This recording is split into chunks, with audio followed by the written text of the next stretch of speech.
Hey, good morning, everyone. Happy Monday, majestic Monday, magnificent Monday. I hope all of you are doing well. I hope you've all had a fantastic February, and I'm hoping that you are pumped and primed for a magnificent March. This is the first day of March, March 1st, 2021, and I was actually talking to my family this weekend about how life is so different. In fact, it dawned on us that in our conversation, we realized that for us in our family, it has been an exact 12 months, 365 days since the Atcha family went into lockdown. That's right. So on March 1st, we decided to make sure that we wanted to keep our people and our family members safe. Even though Chicago decided to go on an official lockdown on March 21st, we took the initiative to go on lockdown March 1st. So I guess we're celebrating our 1 year anniversary of being in lockdown. Now, being the caregiver of three very feisty 80-year-olds, it's not easy, right? But being responsible for their health and their well being is paramount for myself and my wife. So when all of this started to happen, and for those of you that are in Chicago or know about this, is that we actually had one of our very first cases of COVID on January 24th. This is when somebody left from Chicago, went to China, came back, picked up the COVID virus, sent it to her husband, and they were hospitalized like 4 miles from our house. As a pharmacist and a concerned son, I gathered whatever information I could from other healthcare providers, from local updates or new regular updates from the local news, and even from the CDC to really start understanding what we were going to be facing. And in the process of this, it was necessary for me to do what is called a SWOT analysis. I'm sure many of you have heard about this. It's where you do a strengths, weakness, opportunity, and threat analysis of the current situation. Try to make some rational decisions based on the data that's been gathered. So, in the height of this, for us in our family, looking at three 80-year-olds and trying to be able to balance risks versus benefits, and gathering this data, my wife and I had a very long and pretty intense conversation to decide how are we going to be able to protect our three 80-year-olds. So when I say three 80-year-olds, I'm talking about my dad, my mom, and my mother-in-law. And because all of this is unprecedented, even today, 12 months later, we made some pretty interesting decisions. We decided that we were going to limit their contact, all three of their contact, to just myself and my wife. So that meant no outside family members, cousins, grandchildren. Unfortunately, that was going to have to be restricted and limited. We were going to start to coordinate their grocery and shopping supplies to once a week. And that was probably a big deal, but we'll explain that in a moment. But we decided that we were going to take on that responsibility to offset any risks that they may face if they wanted to go out. We outlined a schedule to engage and interact with all three of them 3 to 4 times a week. I'm sure for those of you that have elderly or older parents or aunts and uncles, their social outlet is very critical to their mental health and their well-being. And when you're taking that away, you need to make sure that you're trying to do something to keep it going. So we decided that we were going to put that into play. And then we decided that we were going to schedule all of their healthcare provider visits, their doctors, primary care specialists, and anything else. We were going to actually put that onto a virtual platform, but we were going to help coordinate that. Again, for those of you that have the elderly or people that are older, you'll recognize that technology is usually not their strength. And so we were there to help them. And these were very tough decisions to make, especially in the height of something that is just now, in retrospect, a game changer. And, what we realized is that looking back a year later, I mean, this was an additional 20 hours of work on top of what we had already been doing as caregivers. But despite the increased number of trips, despite the increased workload, it was a decision that we made that helped secure the safety, sanity, and just the overall well-being of three 80-year-olds and people that we care about. And that is what we're going to talk about today, is the process and the necessity for decision making as a leader of your team, of your family, of your company, of any organization you may be leading or asked to lead. You will start to recognize that you will be placed in situations where decision making is a critical component of your leadership capacity. So on today's show, we're going to talk about the 4 styles of decision making, which is often found in leaders. We're going to talk about what prevents good leaders from making great decisions. We're going to talk about the critical components of a decision-making process. And finally, 7 tips that I have found personally, having been in the leadership role and having coached clients on leadership development, about 7 tips to tough but smart leadership decisions. For those of you that are just joining, good morning. My name is Iqbal Atcha. I'm a career consultant, a leadership development coach, and a personal branding expert. For the past 20 years, I've been helping Fortune 500 companies, small businesses, and nonprofit organizations hire talented people, attract new audiences, and develop a new generation of leaders. But today, I help students, professionals, managers, and executives advance their career, build a better brand, and create a leadership legacy. So if you've been in the workforce, or if you have been a part of an organization where you have seen and worked for, or even been under a leader, you'll recognize that different leaders respond to situations in a different capacity as it relates to decision making. There are those leaders that we have seen that are very charismatic and that are very engaging and very interactive, and they bring a world of experience into the situation to be able to try to piece together what is the best course forward. Then there are those leaders who literally pride themselves on their years of experience, but they are not really as engaging or interactive or aware of all the nuances of that situation. And they decide that they are authoritative enough to make a decision based on what they thought was right, and they push forward. So the 4 different styles of leaders that you may have come across in a decision-making capacity are these. The first one is someone who is a directive decision maker. This is, as I described earlier, a leader who uses his or her knowledge and past experiences to reach a decision without seeking information from others. In other words, they're sitting on a beach ball and this is their stripe. So if this is the color of their stripe, whether it's white, blue, or orange, that's the entire situation. It's only white, blue, or orange. And the advantage is that while they may see this situation from their perspective, they can make a decision very quickly. They can say, I've seen this before, I know what's going to happen, and these are the resources that we need. Here is the structure, let's move forward, boom, boom, boom, go, go, go. Sometimes that works. But the fact of the matter is that we are working and living in a world that is dynamically changing and modifying and fluctuating at a very fast capacity. In other words, there are a lot of nuances in every situation that without that intel, without that market intelligence, decisions that are made based without that kind of data can be very disruptive. And most importantly, even if a quick decision is made, the long-term ramifications can be more harmful than good. So a directive decision maker is somebody who just pushes forward his or her agenda based on whatever they think is the right course of action without really gathering intel. The second type of decision-making leader is somebody who is a conceptual decision maker. This is somebody who tries to involve his team members or her team members and seeks ideas from the group. They encourage creativity. They encourage innovation. Their style is mostly suited for long-term projects and planning, because what they want to be able to do is gather different perspectives to have a holistic approach of the situation, and based on pros, cons, risks, and benefits gathered from the group, a collective mind is actually designed in this capacity to say, how do we optimize what we have in our offering versus and minimize whatever risks or whatever risks can come from the decision we make. A conceptual decision maker has a lot of value in the sense that there is more collaboration.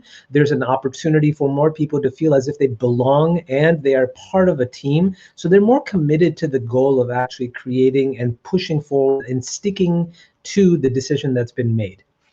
An analytical decision maker is a little bit different. An analytical decision maker is almost a little cross between these two, except the fact that there's not really a lot of engagement. Someone who's an analytical decision maker will rely strictly on direct observation, facts, data, insights that they have gathered on their own, things that they can see. These are people that use all of their senses. They can look at a problem, they can hear the problems from their teams when they ask them questions, they can see what's happening in the marketplace with the decision that's been done and the feedback that they get, and they shift and they bob and weave throughout the process to be able to respond to situations as they arise. Is it a great way to be able to be a decision maker when you think, hey, I need to see things first in order to make a decision or to be able to shift my strategy? Not always, because in reality is when you're making a decision, we'll talk about this, is that you need to be able to try to forecast what are some potential problems in order to be able to make the best decision first and then respond to minor decisions. But an analytical decision maker is somebody who sees things, hears things, observes things, uses facts and data, and then makes a decision. Finally, the fourth type of decision-making leader is somebody who is a behavioral leader. Now, this leader collaborates with others on options and is very highly influential by their feelings and opinions. In other words, they will listen to the group and they will take a decision and make a decision based on what insights they have gathered from the group. So if you have a group of 20 men that are talking about a particular subject matter and like 18 of them say, yeah, this is what we think is the best thing, then that's the decision. It becomes a democracy in a sense. And that can be good because if that is your target audience, perhaps your target audience for a project or for your business is 18 to 35-year-old men that are looking to explore healthcare career opportunities or bring an IT project to market. Maybe that's your target group. So if you're asking 18 to 35-year-olds and 80% of them are telling you this is the way to go, maybe that's the right course of action. The downside, however, is that if you cannot reach consensus in that group, the leader will be unable to make a decision. So of those 20 people, half of them say, yes, this is the best project or the best software, the best idea that we could bring to help these groups. And the other half is like, no, I don't think so. Now the leader is stuck because the leader is unable to make a decision. I am positive that at some point in your career, you either have or you will find a decision maker that acts in one of these four capacities. So let's talk about, there are things, when we think about decision making, we've talked about different areas, avenues of the way that people analyze and how they make a decision. But we have seen history littered with amazing leaders that have made concrete decisions, either based in the heat of the moment or having taken the analytical approach and gathered intel, gathered insights, or even in a directive case, this is what we're going to do. But there are good leaders who cannot make great decisions. I want to repeat that. There are good leaders who cannot make great decisions. And the number one underlying reason for that is fear. If you are a good leader and you have faced a situation where you have found yourself working on an issue for several hours, several days, several weeks, you're stuck in an indecisive pattern. You're afraid of making either the wrong choice, you're afraid of making a choice that isn't going to be popular, or you are literally paralyzed by the analytics that are in front of you. There's a great term called analysis paralysis. And so you suddenly feel overwhelmed with the number of options and the number of data points and the number of factors that go into a decision-making process. And what I will share with you is that limiting your options, if you are finding yourself in a situation, you always want to remember three things. Your circle of trust does not need to be everyone on the team. So if you find yourself as an indecisive leader or a leader that is capable of making decisions, but sometimes in this particular situation, the facts are overwhelming, the data is too much, even though you may have brought it to a group of 25, maybe you want to have a second level conversation with two people that you know are subject matter experts in this space, or people that you truly trust, that you know that they will give you honest feedback about from their perspective and their experiences of why this is a good idea or why it's not. So limiting your individuals, your circle of trust at a second level conversation is one option. And number two, limiting your options. There's a reason why, having filters in the decision-making process is critical. And so, if you find yourself looking at your target market, you're looking at your organizations that you want to work with, you're looking at the people that are going to be impacted, you're looking at the numbers, the finances, the percentages, that's a lot of information. And you cannot treat all of those data points equally. Some things are going to have greater value, and so they should be weighted more. And that's where you will need to make a decision like, hey, if I do this, half of my team will be upset, but only one person is going to quit. That is a big difference.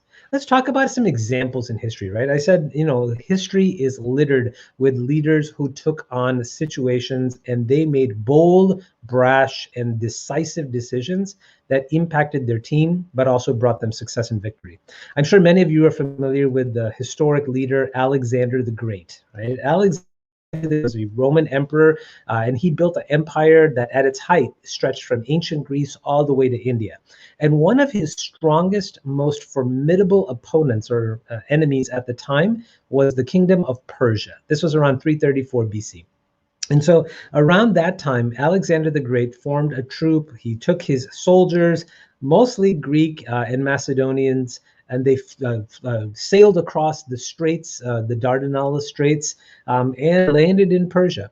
And when they landed, he ordered all of his soldiers to burn their own boats.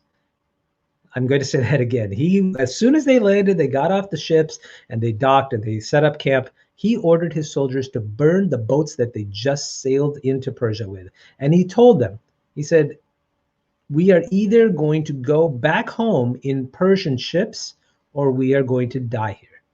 He made a bold decision.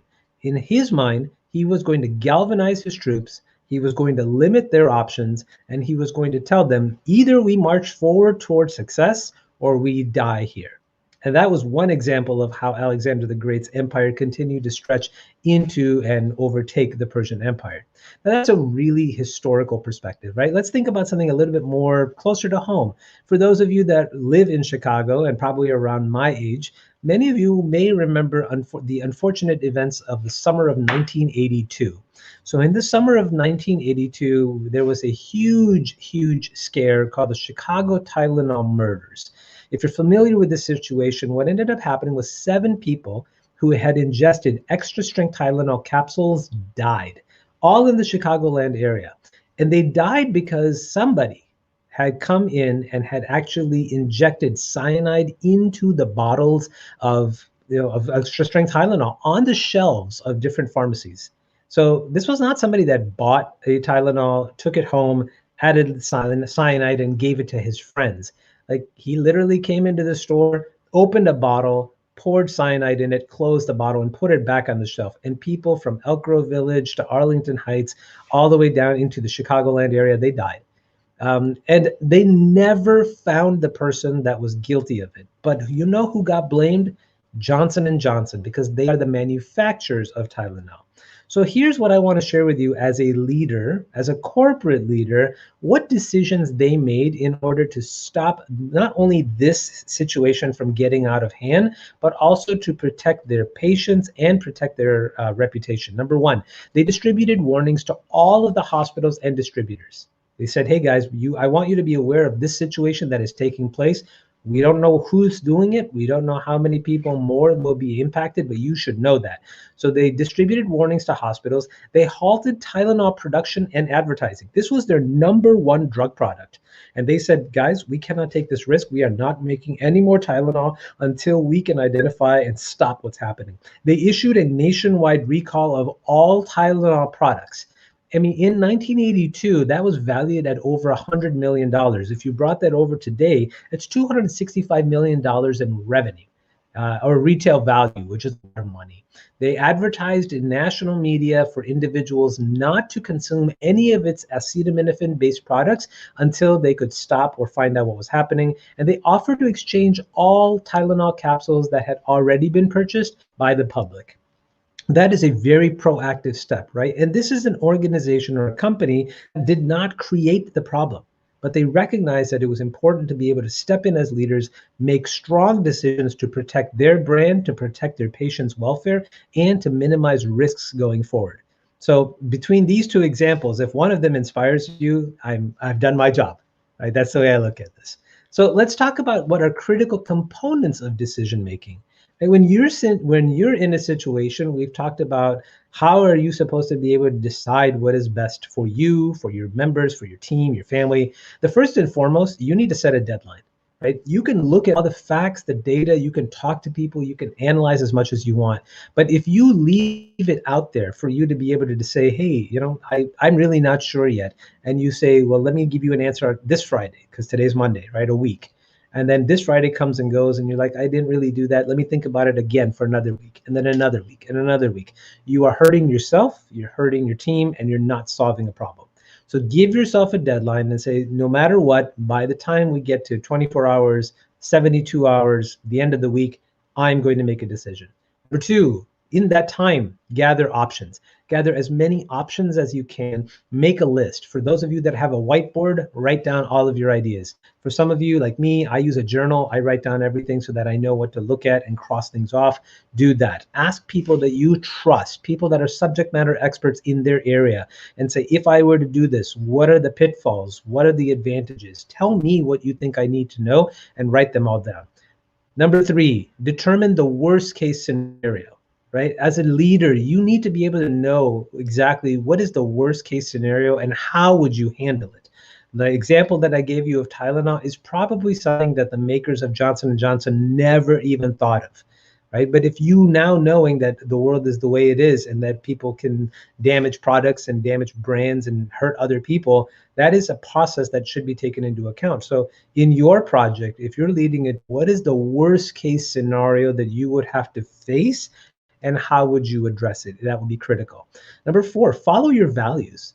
I think a lot of time, people are very concerned about the image or the optics or the perception of what they're going to say or what they're going to do. But the reality of it is that if you follow your own values, decision making becomes easier.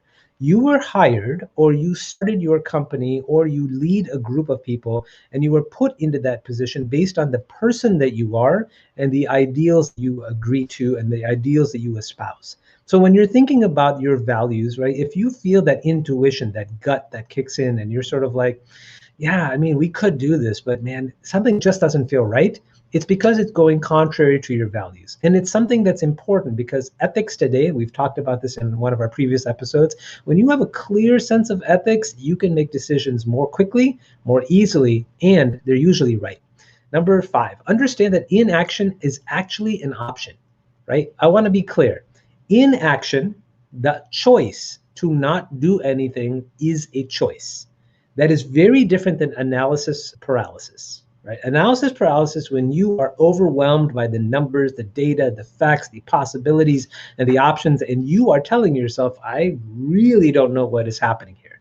But if you say, there is enough data for us to know that for the next 3 months, there is not going to be harm to our company, or that our employees are not going to leave, or that our family is going to be stronger because of this. Let's just wait and ride this out. That is a choice that you are making, and that is an inaction, and that is okay. So I think that that's very important. There are some tips that I also recommend to people, and this is where I would say, like, we're getting to the nuts and bolts of who we are, right? When you think about how do you do it, there are some things that after 25 years of being in a leadership role, helping other people develop themselves in a leadership role and helping lead their teams, that I have learned have been extremely valuable for myself and my clients. Number one, if the answer is going to be no, don't delay it. Rip the Band-Aid, sit them down, or just make the comment and just say, this is what's going to happen, and we are not doing this. Or if it's hurtful, or if it's something that is not going to be well received, it's okay. Be straightforward, be blunt, be professional, be respectful about it, but just say what it is. Don't beat around the bush. Number two, instead of making excuses, own the problem. We've all heard it before, the buck stops with me. And I think that that is something that every leader needs to understand, is that no matter whether the decision, the minutia of the decisions that your team made, ultimately that comes to you, because you are the one that said, this is what we are going to do as a team, and we are going to help this project or this idea or these people move forward. And sometimes there are problems that arise. And when those problems arise, you own it, right? Because your members on your team, you trusted them, they gave you information. It's your thing to own. And that's the best way to lead, right? You own the problems, you take all the blame, you give away all the credit.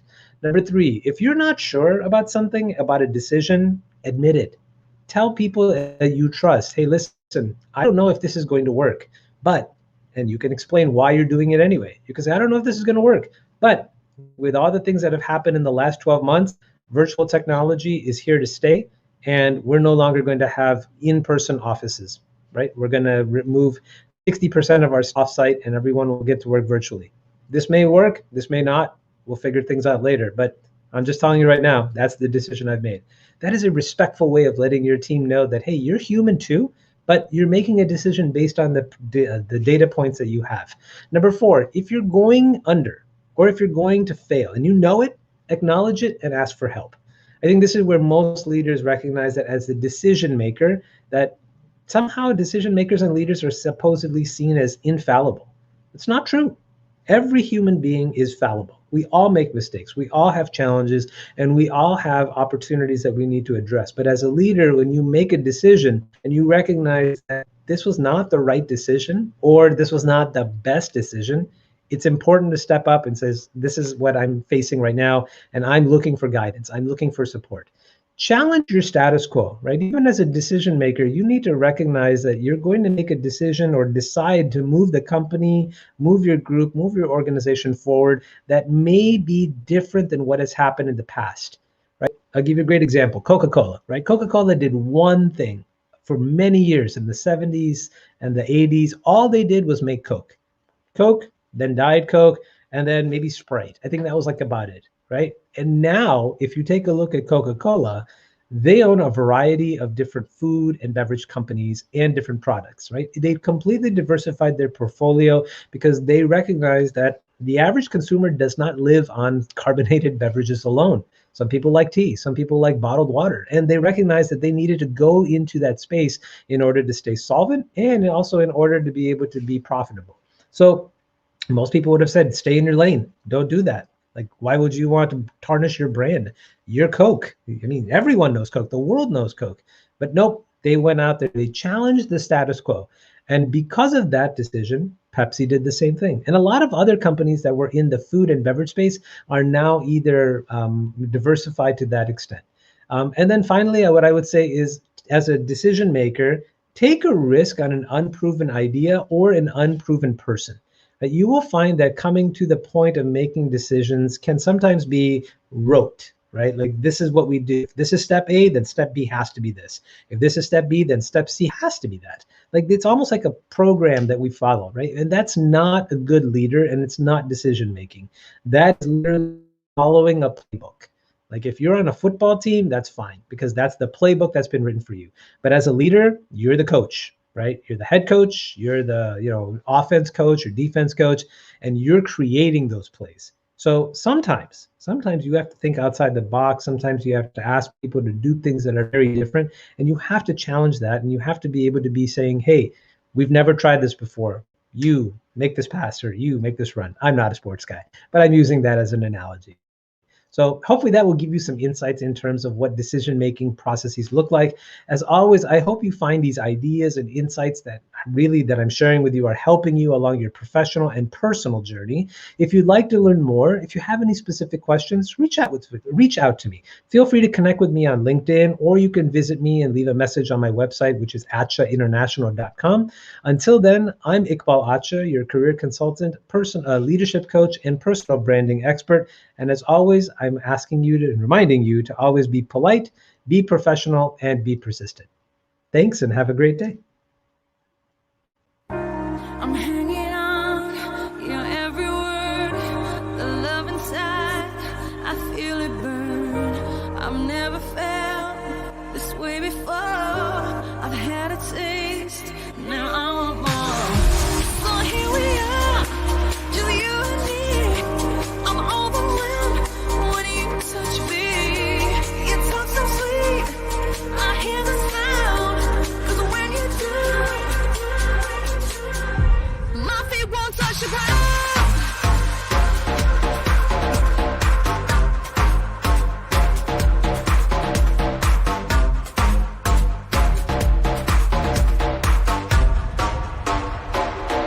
My feet won't touch the ground.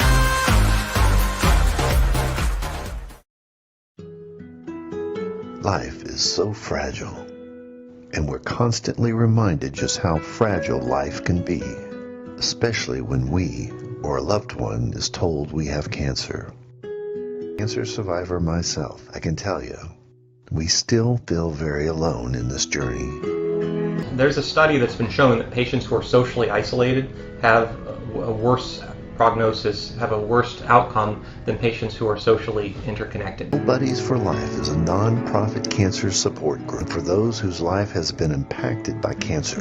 We'll match you with the perfect buddy. Humor, hope, heart, and hugs. Humor, hope, heart, hugs, and a whole lot of love. We're offering you a free membership, so please sign up today. Share this with your friends and family, and support this community in every way you can. No one should face cancer alone. I am a chemo buddy for life. We are a Buddies Network. No one does cancer alone. Be a buddy. And we are all here for you as a community of love. We are chemo buddies for life. And if you've heard 3 words, you have cancer, for yourself or someone else, you belong with us at Chemo Buddies for Life. Healing through connections.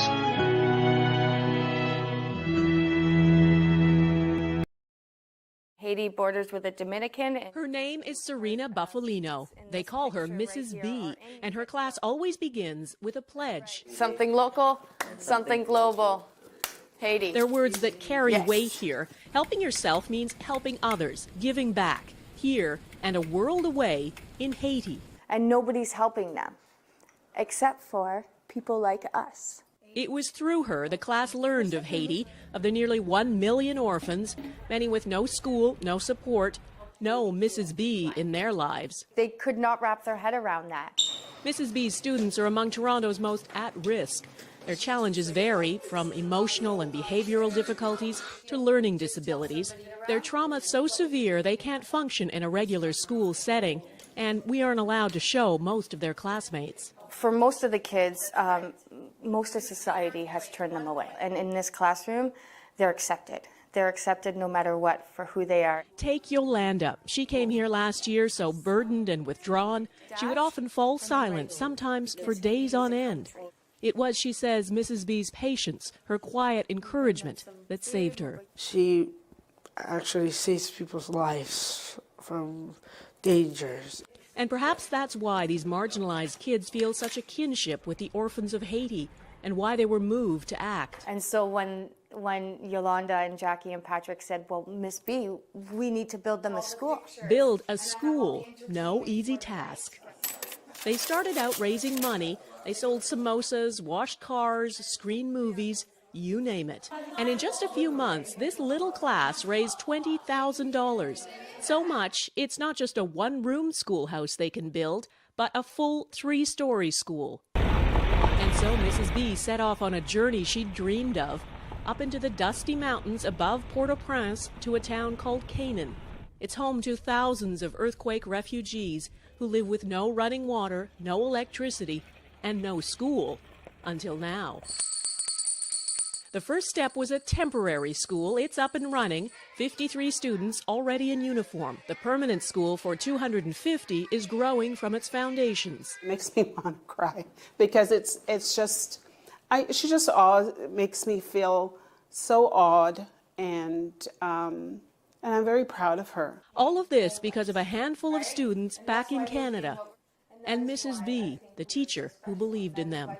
These are for you. At another fundraiser, a special tribute to the students, accepted by someone who, without Mrs. B, might not be here. They believe in me and I believe in them, and together we not only change our lives, but we change the world around us. For inspiring great things and seeing the potential in everyone, Serena Buffalino is this week's Everyday Hero. This is the reason why I do what I do, is because of Yolanda and all the... I'm hanging on your every word, the love inside, I feel it burn. I've never felt this way before. I've had a taste, now I want more. So here we are, just you and me. I'm overwhelmed when you touch me. You talk so sweet, I hear the sound. 'Cause when you do, my feet won't touch the ground.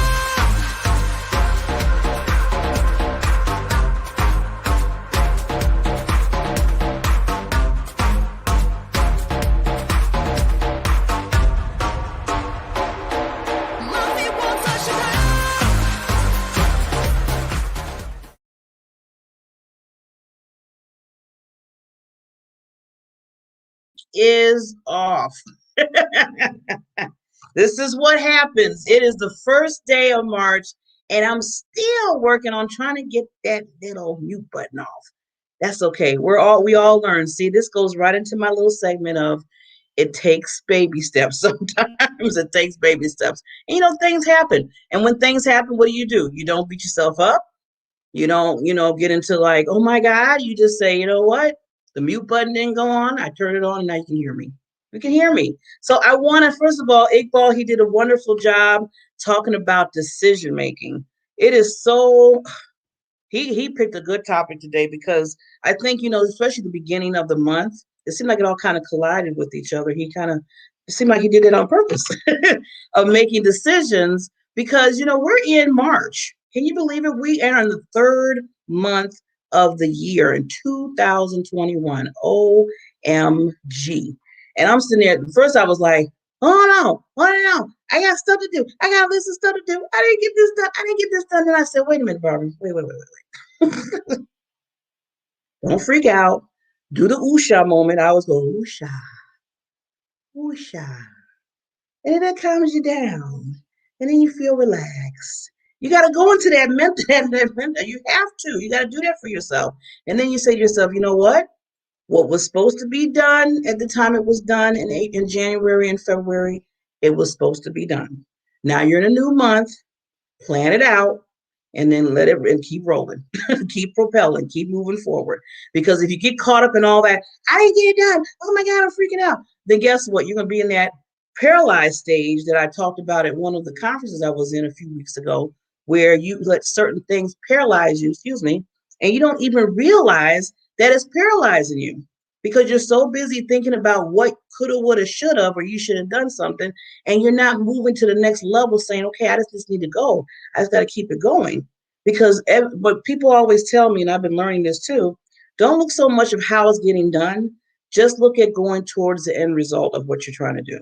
So however you get there, I tell some people do a straight shot to where they're trying to do the results. Some people go around here and around over here to get the results. Some people go way over here and then way over there and then get the results. But whatever you're doing, however you get there, you're just trying to get to that goal.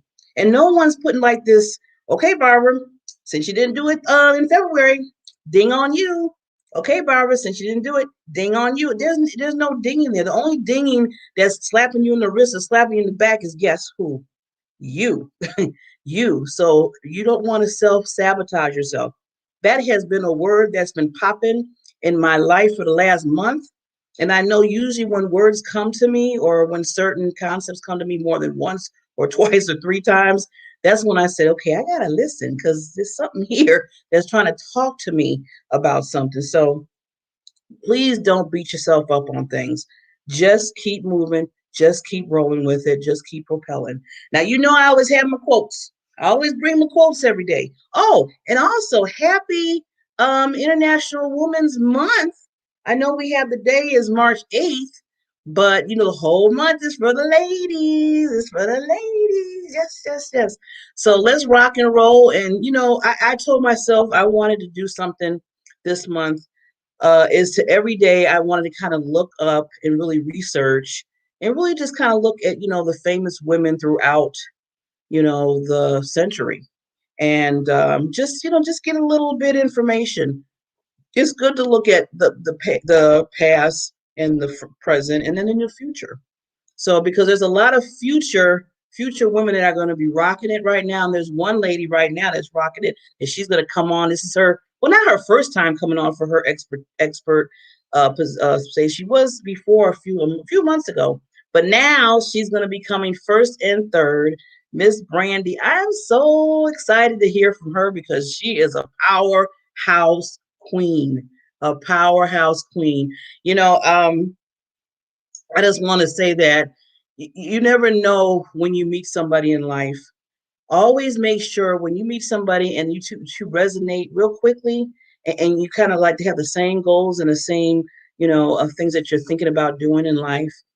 You want to really keep a hold of those people in your life. You really want to be close to them because those are the individuals that's going to hold you accountable for things that you're doing because they're rocking and rolling. I mean, I look at Brandi, what she's doing. I had to look at myself and say, okay, Barbara, got to get it together now. This woman is holding you accountable. She probably didn't even realize it.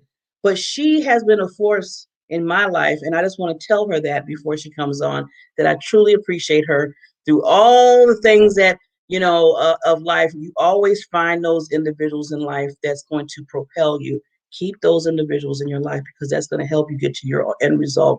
And they're helping create an impact for others. So I want to get off my soapbox because I want you to hear from her. It's not about me right now, right? It's not about me, even though it's my show, but still.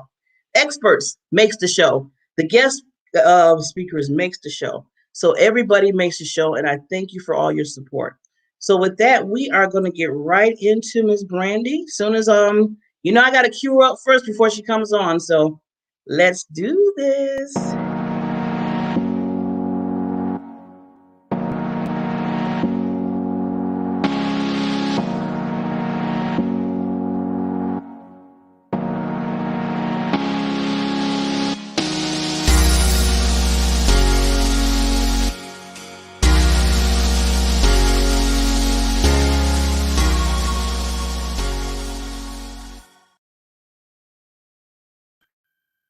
Good morning, Barbara. Thank you so much for the introduction. I really, really appreciate it. And I appreciate your audience as well. I love quotes as well as you love quotes. And today we're going to be talking about something that's very personal to me. And I love telling personal stories because it really hits home and resonates with everyone.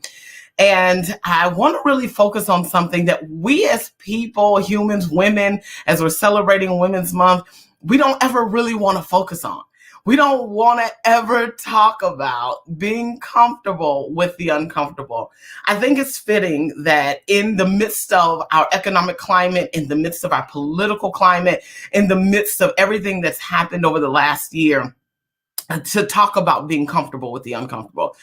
This pandemic has really shaken a lot. It's shaken the world. I shouldn't say a lot of people, but it's shaken the entire world. And I think what's so important to note is that if you embrace what has happened over the last year, you can really see dramatic changes in your life. You can see dramatic changes in who you are, who you're becoming, all sorts of things. And I'm just really grateful for the opportunity to share this with you, Barbara, share this with your audience, and just share this with the world. Almost a year ago this month, starting in the month of March, I did something that was major for me. I bought my first house, and then obviously we know the pandemic struck, and I was on furlough, lost my job. And I've shared this story on numerous occasions, and it's not to highlight the mere fact of just losing a job or buying the house. The thing that I want to highlight is what you do in the midst of that. What you do in the midst of drastic major changes. And I think we've seen a skyrocket in mental health and mental health issues that have happened in our world due to this pandemic and all of the changes. But if we would embrace it, we can really change and impact the world through what we're doing and in our life and what's happening in our lives. So what happened last year, as I said, I lost my job, went on furlough, bought a home, and after I closed on my house, 6 days later, I learned that I would be going on furlough, and I had invested 13 years of my life into this company, my skills, talents, and gifts, and loved what I was doing, was very passionate about what I was doing. However, with that, had to really take a sidestep and to evaluate. And I'll tell you, I'll be really honest with you, I didn't do so well with that. And it wasn't until I came across this quote, and I love quotes, as Barbara said, she loves quotes, but I love quotes. And it says, learn to be comfortable with the uncomfortable. Now, I know that sounds very drastic. How can we be comfortable with the uncomfortable? And what that really is saying is that if we would embrace what causes us to step out of a place of normality, steps out of a place of comfort, steps out of a place of just complacency, if we would embrace it, and if we get comfortable with the transitions in life, comfortable with transitions in relationships, with jobs, with finances, we could really begin to grow as human beings. And I'll tell you that growth, being comfortable with the uncomfortable, didn't just end when I lost my job. It is a continual process that happens with me every day. Thankfully, I was able to branch into a totally different market. I've been in the hospitality industry for over 20 years, and now I'm in logistics, and that's a totally different world, completely different world than none other that I've ever experienced before. And with that, it's caused me to have to use and elevate in ways and innovate myself in ways. And I want to stay right there, innovating yourself. As human beings, we never stop growing. We can always think that we've reached the pinnacle of a place, or we can think that we've reached and we've gotten there. We've maximized on every opportunity. We've maximized on who we are as people. But if we stay in the place of comfort, we're never going to see and understand the possibilities of who we can become and what we can become. The company that I work for, one of the major principles is innovate and simplify. And I embrace that principle to grow in it because I am innovating myself in totally different ways than I've ever done before.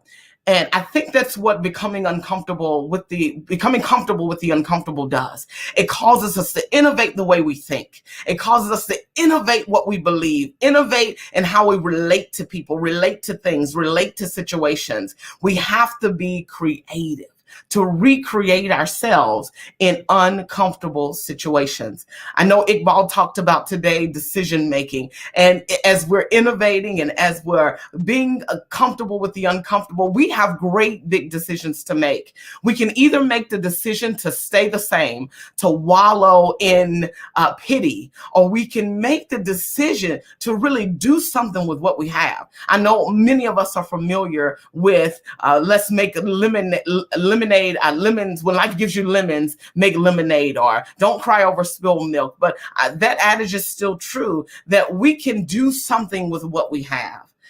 And if we just sit around and talk about how bad things are, or how uncomfortable it is, or how hard it is, or how challenging it is, we're going to stand the rest of our lives looking at mountains that make us uncomfortable, looking at mountains that seem so large and so big that it seems like we can't get over them. But guess what? We can sure get around them.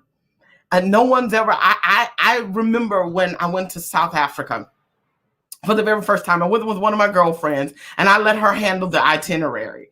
And we had come to Table Mountain. Table Mountain in Cape Town, South Africa. It's one of the most world-renowned hiking historic areas that you can go to. From the very top of it, you can see Robben's Island, and all around you see just beautiful vegetation. You can see the ocean as far as you can see. You can see houses and all these beautiful things when you get to the top. But none of those things you can see on the bottom. On the bottom, you just see a hill. You just see a mountain. And the mountain guide that we have, I'll never forget his name. His name is Martin. And this mountain guide we have, very small man and very energetic. And he says, are any of you afraid of heights? And no, I looked around. I wasn't afraid. My girlfriend that I was with, my traveling buddy, I call her, she wasn't afraid of heights. But there was this young man who was very fit, strong. He looked like he was in great health, and he raises his hand. I was very shocked to learn that he was afraid of heights, because out of the four of us on this, or the five of us, between Martin, the mountain guide, and he himself, he was the most athletically fit on this entire trip. And Martin, the mountain guide, walked us over to the map of mountain, and he points to three different areas. The first one, he says, now this trail that we're going on, this one is the easiest. It's the most used, and a lot of tourists use it, but we're not going to take that route. Then he goes to the middle route. He says, now this one is a little bit easier, but we're not going to take that route either. Now you see this red one where it says dangerous? This is the route we're going to take. Now inside, I am crumbling, because I'm thinking, first of all, I never signed up for this. How did we get here? The second thing is, I look at all of this red, and red usually means danger to me. And as we're looking at this path, And he says, this is the most dangerous. And he used these words that I would love to never hear again. He says, well, if you can't get through the first amount of scrambly bits, and when he meant scrambly bits, that meant if you can't get through climbing on your hands and knees at times and getting a little uncomfortable in the dirt, and if you are afraid of what you're going to have to do in the process of getting through this route, then you're not going to make it. So on the route we go, and I couldn't imagine why he would ask us if we were afraid of heights, if he was going to take us on the most dangerous route anyway. But all 4 of us obliged, and we agreed to it, and we said, okay, we're going to follow. So we follow his lead. And as we get through the first bit of scrambly bits, I remember down at the bottom of that mountain, Martin kind of looked me up and down because I appeared to be the most unphysically fit in the group. And he looks me up and down as he's talking about not being able to make it through the first scrambly bits. By the time we got to the first scrambly bits, because I was determined within myself that no matter what, number one, we had paid for this hike. Number two, I refused to let a mountain, something that someone, his opinion or mountain stopped me from reaching the top. So within me, I made a decision that although looking at this mountain from the bottom was uncomfortable, I was about to get comfortable with the uncomfortable. So we go to the first bit of scrambly bits, and I could feel rocks getting in my shoes. I could feel the very heat from the atmosphere bearing down on me. I felt the breeze blowing, and I felt myself having to get lower and lower and lower to get through these scrambly bits. And when I looked up from scrambling and from being almost nearly on my hands and knees, I looked up, and for a moment I saw the heels of Martin in front of me. And by the time we got to the 4th scrambly bit, we took a break. And I said to Martin, honestly, I said, Martin, I have a question for you. He said, yeah, go ahead. I said, I want you to answer me honestly. Very little will offend me, but I want to know the answer to this question. And I said to him, I said, Martin, when you said at the bottom of this mountain, if you can't make it through the first bit of scrambly bits, you probably won't make it to the top. I noticed that you looked me up and down, and I just want to know, did you believe that I wasn't going to make it? And he said, to be honest with you, I didn't think you were going to make it. And I laughed and I said, well, you were wrong. And I followed him the entire way. What was supposed to take us 2.5 hours took us 5. And I never gave up. The group never gave up. And in fact, someone in our group took 6 hours to get there. And in fact, it was my girlfriend who booked the trip. It took her 6 hours to get to the top. We actually ended up missing everything else during that day that we had planned. But when I got to the top, I realized something. It had done something within me, the person that I was. I had overcome a barrier that I never thought that I would overcome, because I was used to, when I got uncomfortable, giving up in the middle. And I'll tell you, friends, in the middle, I wanted to give up. But I didn't. I didn't let scrambly bits stop me. I didn't let Martin stop me. What I let keep pushing me was I continued to get comfortable. The more we climbed, the more comfortable I got. The more we had to go through more scrambly bits, the more comfortable I got. And that's where we have to get. That when life gets a little scrambly, when it gets a little tough, a little difficult, when we feel like we're climbing on our hands and our knees, and it's just gotten way too uncomfortable, we got to get comfortable in that place. To get to that place, to look on the inside and say, I'm about to get uncomfortable so I can make it to the top of whatever it is I'm facing or whatever it is that I see. I'm going to keep going. I'm not going to let somebody stop me. I'm going to keep looking at the heels of what's in front of me.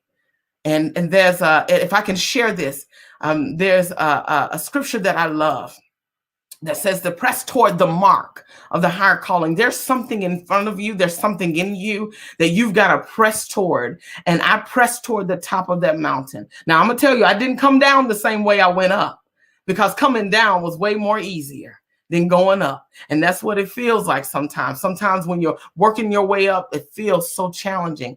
But when you get to the top and you can come back down, you can look at those uncomfortable places and say, and be thankful of how you made it. how you got there, so you can share the story with someone else. So today, let's get comfortable with the uncomfortable. Don't let obstacles, don't let scrambly bits, don't let people stop you from getting to the very top, from reaching your destination, from reaching who you've been made to be and created to be. The world needs you. The world needs what's inside of you. The world needs the person that has surpassed and compassed comfort and complacency to innovate and be the best you that you can be. So be encouraged today as we talk about relationships. And as Barbara said, being here on the 1st and 3rd of every month, we're going to talk about relationships with yourself, relationships with others, and relationships with your community. Thank you so much, Barbara. I appreciate you.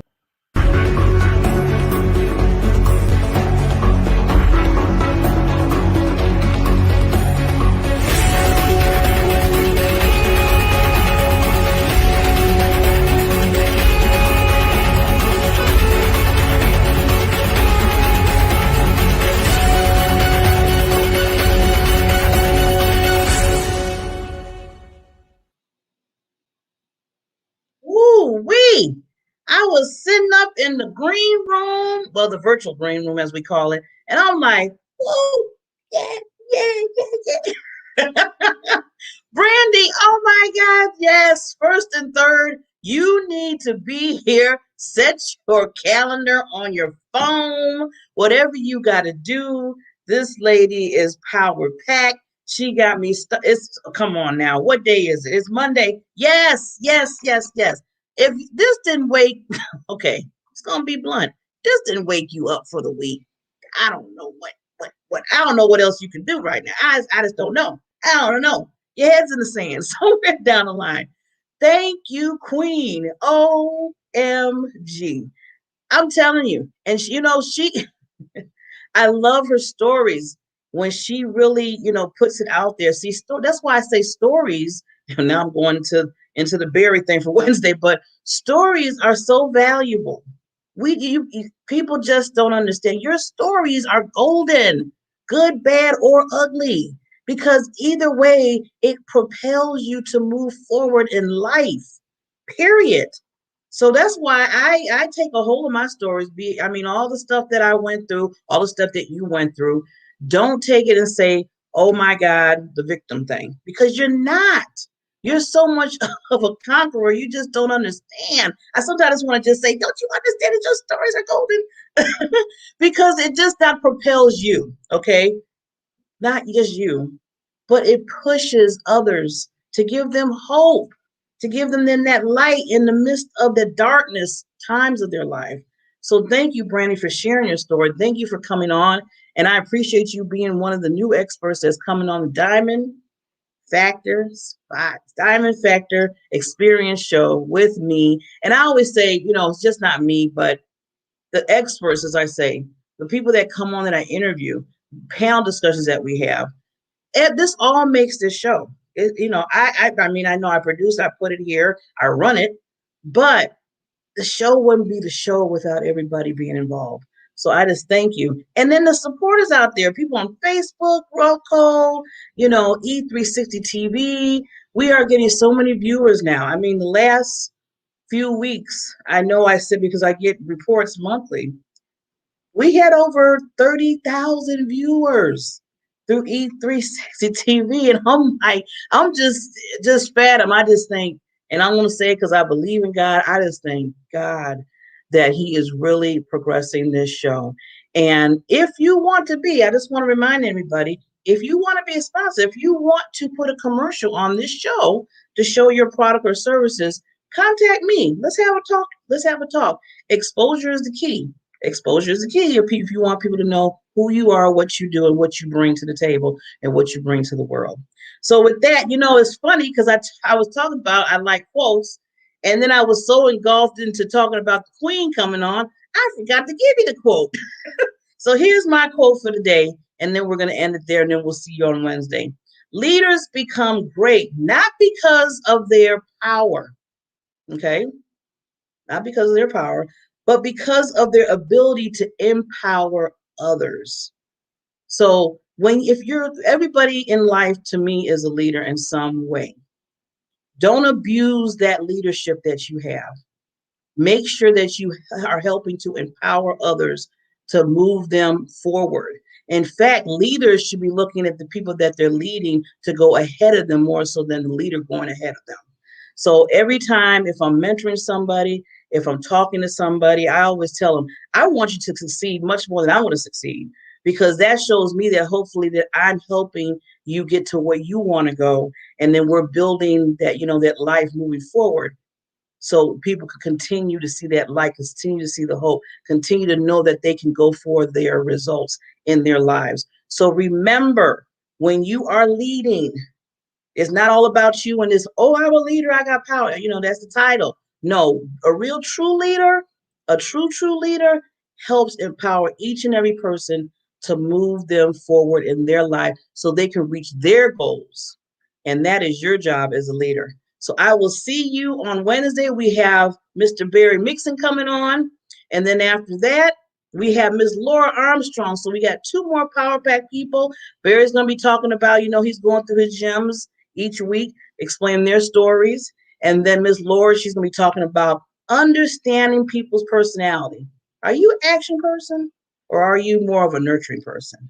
Or are you more so like a education blueprint person? So she's going to, what they call, crack your bank code, as she calls it. And she's getting more into that every week. So you can understand so we can communicate with each other. If I know you're an action person and I'm a nurturing person, there's a certain way to talk to a person and get along. And she gets more in detail in that.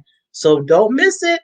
Set your alarm. We're here on Wednesday, 8 o'clock Central Time, 9 o'clock Eastern Time, and then you can do all the rest of the time zones. So with that, I will see you on Wednesday. And remember, your PPD, as I always say, your purpose, your passion, your drive, that I look at is your foundation to move forward, not just for you to understand who you are, your genius and your gifts, but also to take those to the next level and help others understand their PPD as well. And that's what I call the diamond factor. See you on Wednesday. Bye.